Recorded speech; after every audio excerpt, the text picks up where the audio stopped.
오늘도 하나님께서 주시는 은혜와 평강이 있기를 축복합니다.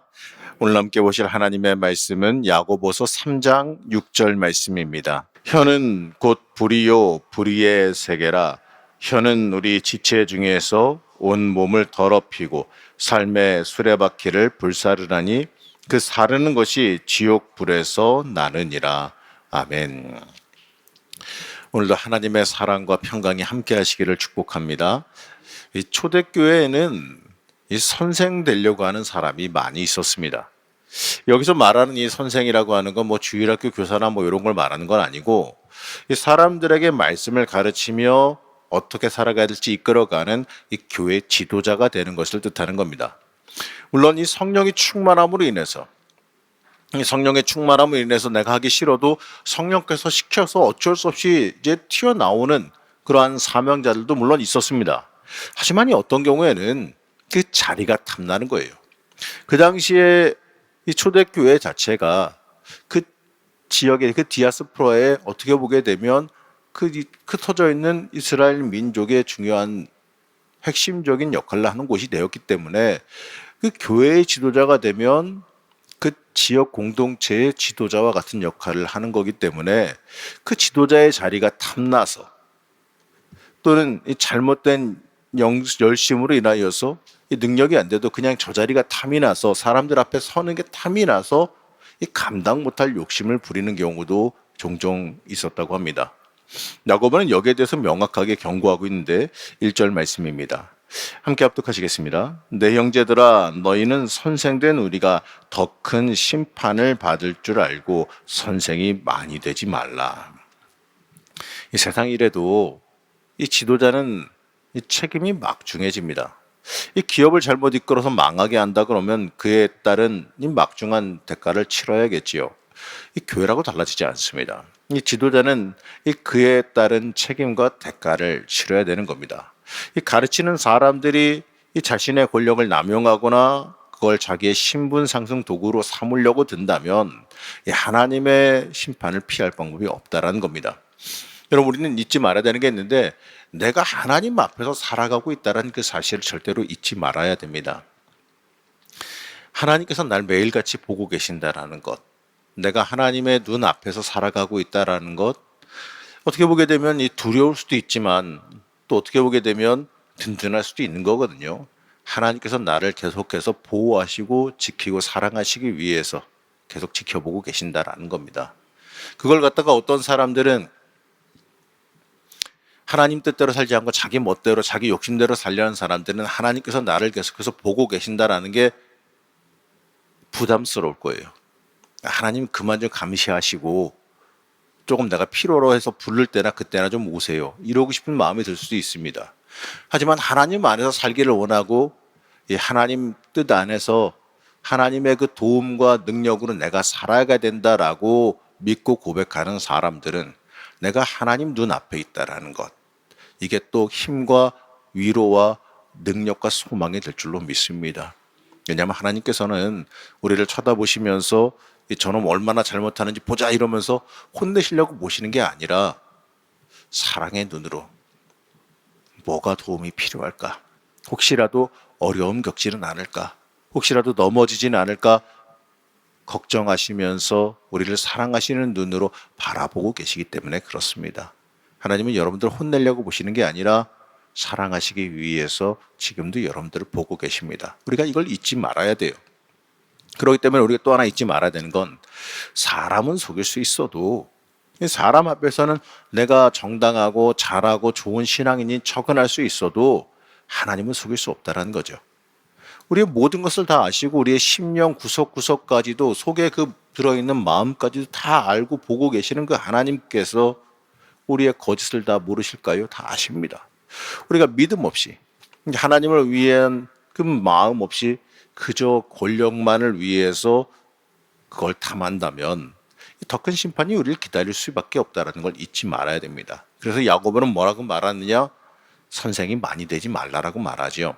한마디로 사명 없이 감당하지 못할 자리에 욕심 부리지 말라는 겁니다. 그리고 또 뭔가를 맡게 된다면 그만큼 각오를 하라는 얘기지요. 이 교회에서 지도자가 된다는 것, 말씀 가르치는 그 역할을 감당한다는 건 물론 쉬운 일이 아닙니다. 단순히 지식 전달자라면야 내가 그냥 열심히 공부해서 그대로 가르치면 돼요. 하지만 이 교회의 지도자는 단순한 지식 전달자가 아니죠. 내가 전하는 말씀, 내가 전하는 그 믿음을 그대로 내가 직접 행하며 보여줘야 합니다. 근데 믿음의 열매가 그대로 이어져서 내려간다는 사실을 잊지 말아야 됩니다. 이 우리 교회에서도요, 이 직분을 맡을 때도 이러한 사실을 잊지 말아야 돼요. 그리고 가정에서도 마찬가지입니다. 내가 신앙의 가장이 되어서 우리 가족에게 하나님의 은혜가 흘러내려가고 또 우리 가족이 다 온전히 구원받고 온전히 하나님의 역사가 일어나길 원한다면 어떻게 하겠습니까? 나부터 변해야겠지요. 나부터 열매 맺어야 그 열매가 이어져서 내려가게 되어 있는 겁니다. 그냥 말로만, 세상 지식은 말로만 전할 수 있을 거예요. 그러나 이 영적인 지식은 말로만 전해지는 게 아니라 내 신앙의 열매로 보여주며 전해져야 그게 힘을 발휘하고 그게 역사로 일어나게 된다는 걸 잊지 말아야 됩니다. 그렇기 때문에 우리가 이 교회에서 직분 맡을 때도 이러한 사실을 잊지 말아야 돼요. 내가 맡은 만큼 책임이 늘어나고 감당해야 될 사명도 늘어난다는 겁니다. 그리고 가장 중요한 건 또 무서운 얘기인데 그에 따른 심판도 더 커진다는 거죠. 집사가 되고 권사가 되고 장로가 된다면 당연히 더 높아지는 직분에 따라서 내가 감당해야 되는 책임도 더 늘어나게 되는 거예요. 바꿔 말해보게 되면 열매 맺지 못하면 받을 심판도 더 커진다는 뜻입니다. 그렇다고 이미 받은 직분 내려놓지는 마시고 받은 직분에 맞게 여러분들이 열매 맺으시면 되는 거예요.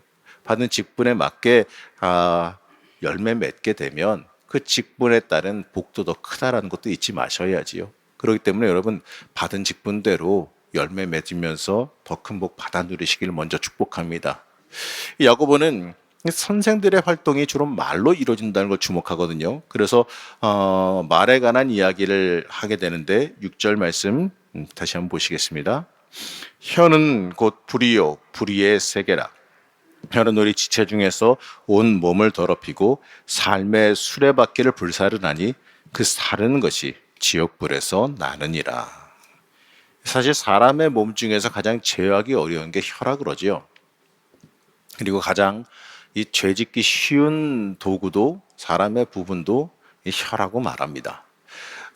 작은 부분이지만 이 혀로 인해서 일어나는 일, 말로 인해서 일어나는 일은 너무나도 이 막대하죠. 이 사람의 분쟁이 대부분 이 말로 인해서 이루어지는 것이기 때문에 그렇습니다. 이 교회 내부에서도요, 소동은 대부분 말로 인해서 일어나요. 그리고 이 다툼과 혼란이 말로 인해서 일어나게 되죠. 이 교회의 선생이 되고 싶은 자는 이 말씀을 잊지 말라고 말합니다. 이 혀를 제어할 수 없다면, 이 말을 제어할 수 없다면 이 교회의 지도자가 되려는 생각은 하지 말라는 뜻입니다. 물론 완벽히 제어할 수는 없는 건 맞습니다.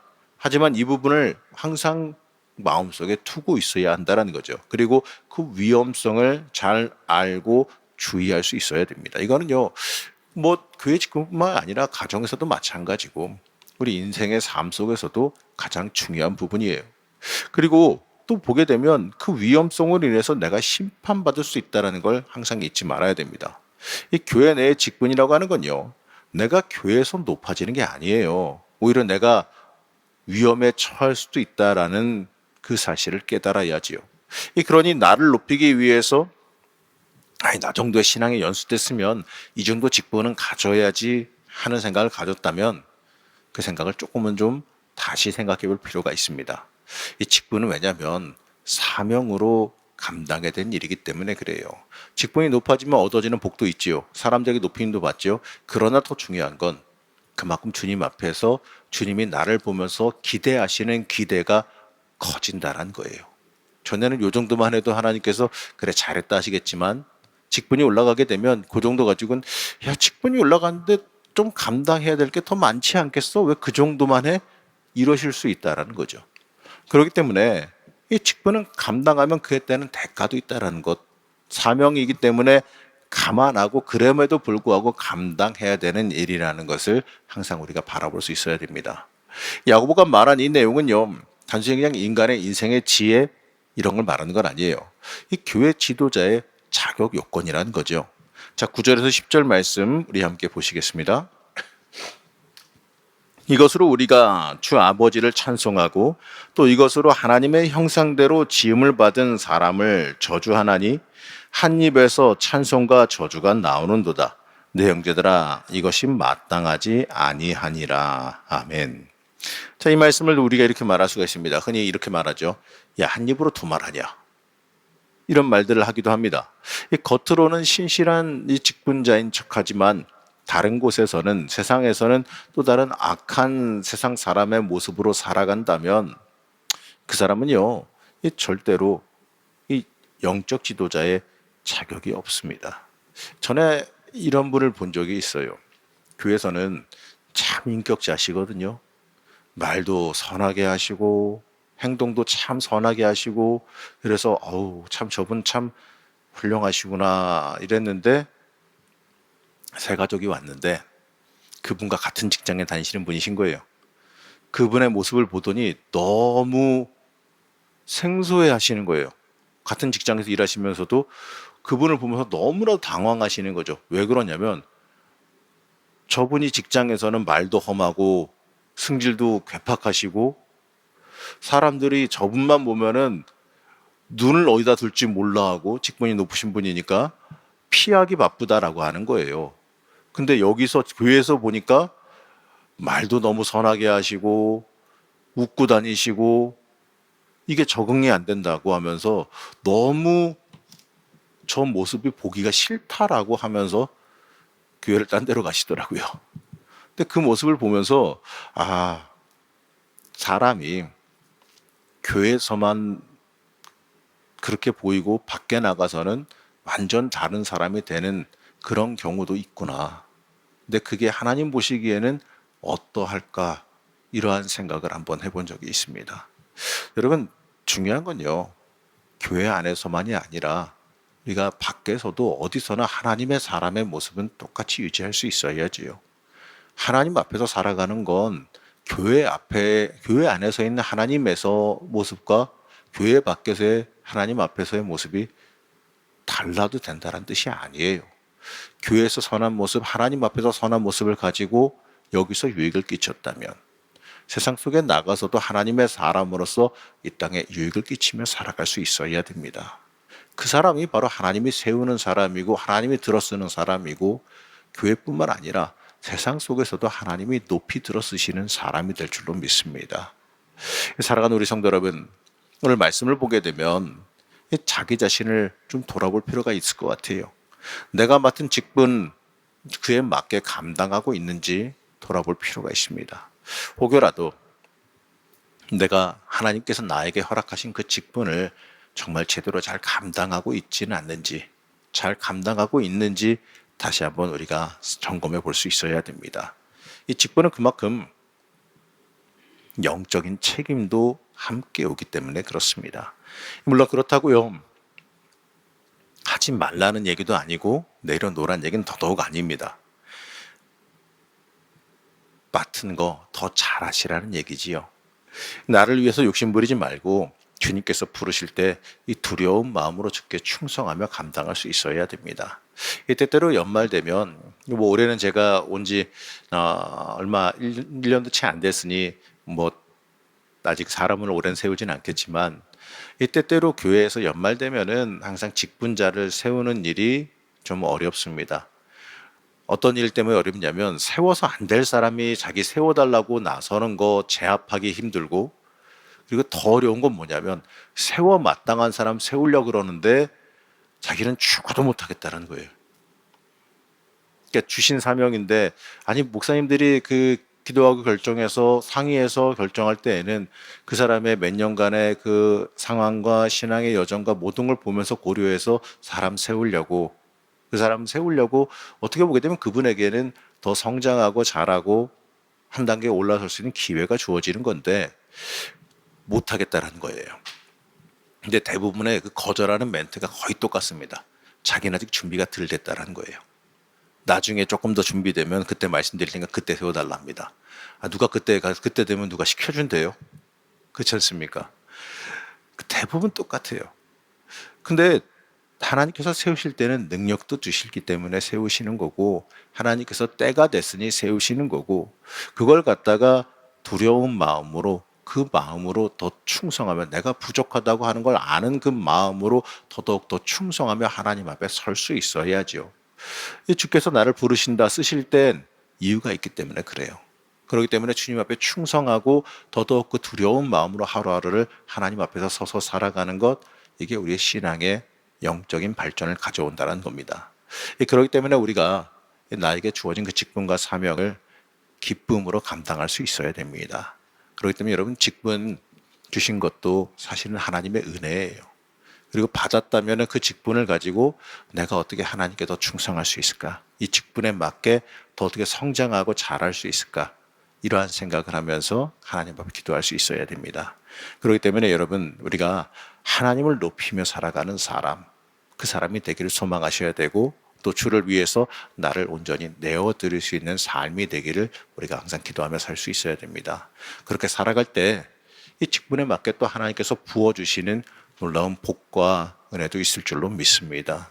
여러분, 오늘도 기도하실 때 하나님, 내 직분에 맞는 사명, 감당할 수 있는 능력 달라고 기도하시기 바랍니다. 또 그러실 때요, 그에 맞는 복도 여러분들에게 충만하게 쏟아 부으실 줄로 믿습니다. 오늘도 기도로 하나님 앞에 나가시면서 한 단계 더 발전하시고 한 걸음 더, 한 계단 더 올라서는 주의 자녀 되시기를 시간 간절히 축복합니다. 잠시 기도하겠습니다. 우리를 이끌어 가신 하나님, 우리가 때때로 우리의 욕심으로 간구하며 살아가진 않았나 생각해 봅니다. 내가 하나님을 위해 나를 드리는 마음 없이 나를 높이는 도구로만 삼고 있지는 않았는지 생각해 봅니다. 우리가 이 주님께서 주시는 그 사명 붙잡고 충성하는 삶을 살기를 원합니다. 오늘도 우리를 붙잡아 주셔서 하나님께 쓰임 받기를 원하오니, 하나님, 우리가 하나님 앞에 온전히 쓰임 받는 은혜와 역사가 있게 하여 주시옵소서. 나를 높이는 것이 아니라 하나님 온전히 높이는 주의 자녀가 되게 하여 주옵시고, 또 그로 인하여서 하나님께 붙들림 받고 쓰임 받고 그에 따른 복도 기쁨으로 받아 누리는 은혜가 임하게 허락하여 주시옵소서. 오늘도 주님께 붙잡혀 쓰임 받기를 원하오며, 또 오늘도 기도하는 중에 하나님의 역사, 하나님의 도우심 만나게 허락하여 주시길 원하오며, 거룩하고 존귀하신 예수님의 이름으로 기도하였습니다. 아멘.